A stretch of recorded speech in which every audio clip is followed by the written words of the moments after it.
Hello everyone, in this video I'm going to walk you through how to add TikTok account to Facebook. The first thing is to open up your TikTok, then tap on your me icon, and then you copy your username. So you go back to Facebook.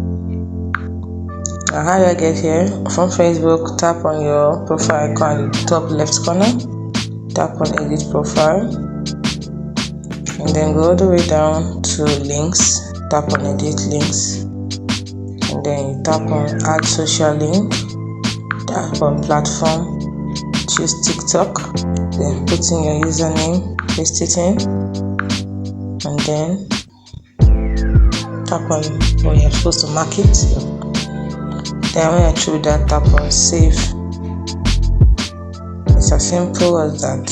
You can see here TikTok and WhatsApp. I already had WhatsApp. In case you want to know how to add WhatsApp link, check out our video on how to add WhatsApp on Facebook.